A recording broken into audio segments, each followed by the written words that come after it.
Hey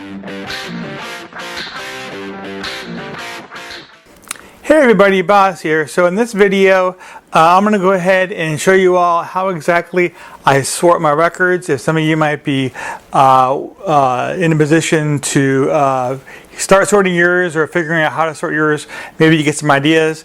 But I'm going to go ahead and start over here behind me at the beginning of the A's of my collection and show you exactly how I sort my records. So pretty much this is how it works.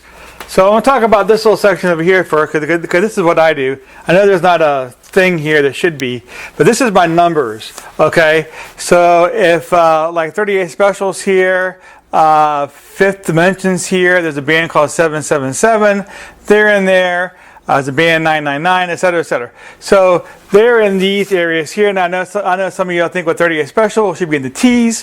For the majority of the existence of the band, they actually use a number 3, sometimes with a period in front of it, but it was almost always a number 3. I think maybe their last album, they actually spelled their name 38 special with a T. But since they're mainly known with a number 3, I put them in here. Same thing with fifth dimension. Fifth dimension is almost always with a 5, not with not spelled out. I also have the Four Seasons in here because the Four Seasons is almost always a number 4. So now you would not put the Four Tops in here because I've never seen the Four Tops with an actual number 4. It's always spelled out F-O-U-R. So the Four Tops would be under the F's. So this is kind of like how a library works. Also how a lot of record stores generally have their records sorted. They might have their records sorted in by genres. I do not have mine sorted by genres. I think it's too confusing. And there are some bands, I mean like Peter Frampton just put out a blues album. So do you put that under rock? Do you put that under blues? So I think it's just too confusing because there's bands that have multiple genres. And so, you know, I'm not going to separate them. So everything is just alphabetical. So pretty much any band that has 4 or more records, kind of like AC/DC, I have about 15 records here. Okay, Aerosmith, I have about 10 records here. Asia, I got about 7 records there. So I separate them out and they get their own little area. Okay. So as you can see here, and then everything else will be under the general A's. That will be for bands or groups that have 1, 2, or 3 records. Okay. Now I did sort them out either by the last name of the individual artist, like Billy Joel will be under J, or by the first letter of the band name. Okay. So like Led Zeppelin would be not under Z. Led Zeppelin is the name of a band, so it would be under L. So let's move on here. You see we have B.B. King, have a bunch of Beach Boys, a bunch of Beatles here, Bon Jovi, Boston, so they get their own areas, and then the rest is just the generic B's. Move on down, the same thing with the C's. You have Cars, Cheech and Chong, Chicago, Eric Clapton, Phil Collins. Moving down here, we have Alice Cooper.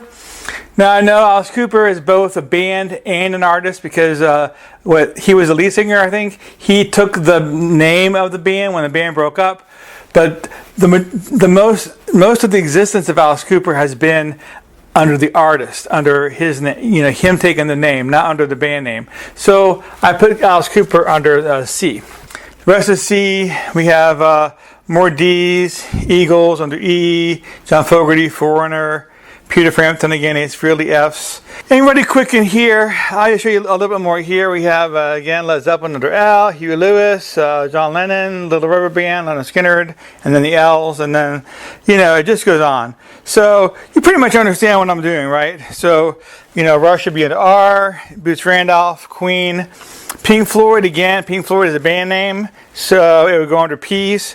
So that's pretty much how I got the record sorted out. Now, there are a couple exceptions here. So we're going to go over here on this side, okay? So I have an area over here called, let me see if I can find it. I think it starts over here, actually. Yeah, for some reason it starts here. I have just a couple, but the majority of it's over here. So I'm going to move down here, okay?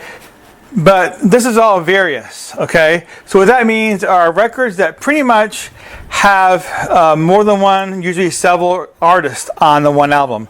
Examples would be you know, like a K-Tel album, you know, has a whole bunch of different artists on it. Have a Bob Rivers Christmas album. It has a whole bunch of artists on it.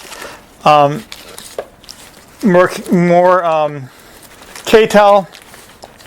We have the, you know, Now That's What I Call as well.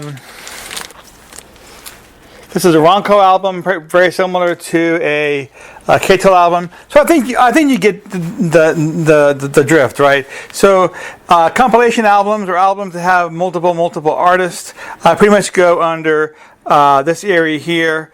For again, it's under various. So it'd be in the V's right behind Van Halen.